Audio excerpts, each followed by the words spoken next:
నెరవేర్పు నీ జీవితంలోకి రావటానికి నీకు బేస్ ఏమై ఉండాలంటే వాక్యమై ఉండాలి. ఆమేన్. నువ్వు వాక్యంలో ఆనందిస్తూ వాక్యాన్ని ధ్యానిస్తూ వాక్యం మీద దృష్టి పెట్టి జీవిస్తున్న వ్యక్తివి అయితే దేవుడు ఏం చేస్తాడంటే నిన్ను ఒక ఫ్రూట్ఫుల్ సీజన్లోకి నడిపిస్తాడు. ఆమేన్. ఆ కాలం వచ్చినప్పుడు నీ జీవితంలో దేవుడు ఏ అద్భుతం చేయాలో అద్భుతాన్ని చేసి నిలబెడతాడు. అంతే. దేవునికి స్తోత్రం. హల్లెలూయా. నేను ఒక మాట చెప్తా. యోసేపు 17 సంవత్సరాల శ్రమలు అనుభవించాడు.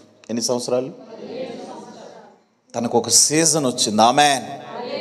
ఆ సీజన్ వచ్చేటప్పుడు ఎక్కడ పడితే అక్కడ కూర్చోబెట్టాల. దేవుడు తీసుకెళ్ళి సింహాసనం. దేవుడు ఒక సీజన్ ఇస్తాడు. ఆమేన్. ఏమిస్తాడు? సీజన్.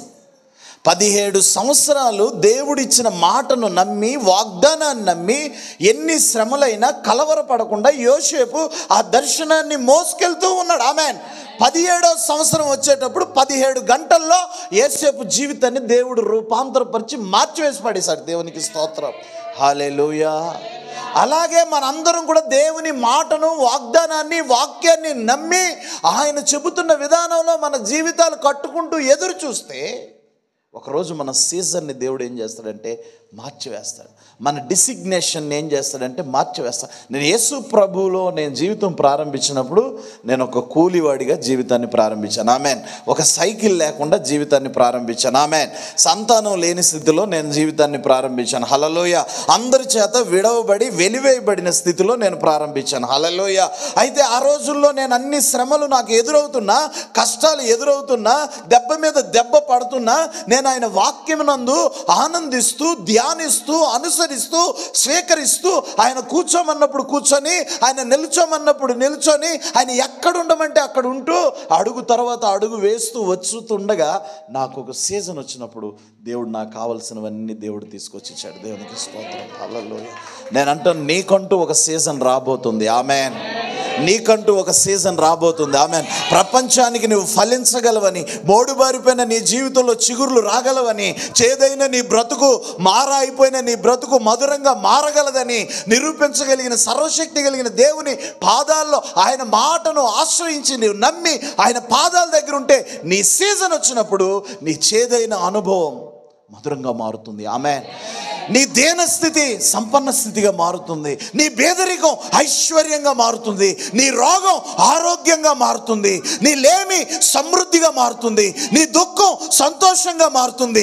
నీ అంగలార్పు నాట్యంగా మారుతుంది. ఆమేన్. అలా చేయగలడు ఆయన. నీ గోనె పట్టును విడిపించి సంతోష వస్త్రంతో నీ జీవితాన్ని కప్పగలిగిన సమర్థుడైన శక్తిమంతుడైన దేవుణ్ణి మనం ఆరాధిస్తున్నాం. ఆయన పేరు నజరేయుడైన యేసు. Your season will become your life. నీ సీజన్ వస్తుంది. ఆమేన్. నీ సీజన్ కొరకు నువ్వు సిద్ధపడాలి. హల్లెలూయా. నువ్వు ఒక టేక్ ఓవర్ చేయాలి. ఆ సీజన్ కొరకు సిద్ధపడాలి, ప్రిపేర్ అవ్వాలి. నాకంటూ ఒక సీజన్ ఉంది. నా సీజన్ వచ్చేటప్పుడు నేను ఎలా ఫలించాలో, ఎలా ఫలభరితంగా నా జీవితం మార్చాలో నా దేవునికి తెలుసు. హల్లెలూయా. ఒక సహోదరి బైబిల్లో ఉంది. ఒక ఇంటి కోడలుగా ప్రవేశించింది, పెద్ద కోడలుగా. 10 సంవత్సరాలు తన భర్తతో సంసారం చేసింది. పిల్లలు లేరు. తన మామ చనిపోయాడు, తన భర్త చనిపోయాడు, తన మరిది చనిపోయాడు. ఆ ఇంట్లో 3 విధవరాలుగా మారారు. జీవితంలో ప్రయాణం ప్రారంభించారు. చేదుగా ప్రారంభించారు, కష్టంలో ప్రారంభించారు, లేమిలో ప్రారంభించారు, నిరాశలో ప్రారంభించారు, నిస్పృహలో ప్రారంభించారు. ఎక్కడ తడివి చూసినా ఏమీ లేదు, అంత ఎంప్టీగా ప్రారంభించారు. ఆమేన్. బట్ కొన్ని రోజులు వాళ్ళు కష్టపడుతూ వెళ్ళేసరికి, వారు బెత్లెహేములో అడుగు పెట్టేసరికి రూతుకు ఒక సీజన్ వచ్చింది. ఆమేన్. తను వేవేల జనులకు తల్లిగా మారిపోయింది. దేవునికి స్తోత్రం. హల్లెలూయా. విధవరాలు ఐశ్వర్యవంతురాలుగా మారింది. ఆమేన్. ఏ పొలంలోనైతే కూలి పని చేయటానికి వెళ్ళిందో ఆ పొలానికి దేవుడు రూతుని యజమానురాలుగా చేసి క్రీస్తు యొక్క వంశావళిలో బైబిల్లో ఆమె పేరుని లిఖితం చేశాడు. రూతుకి ఒక సీజన్ ఉన్నట్లుగా నీ జీవితంలో కూడా ఒక సీజన్ ఉంది. ఆమేన్. ఆ సీజన్ కొరకు నువ్వు ప్రిపేర్ అవ్వాలి. ఆమేన్.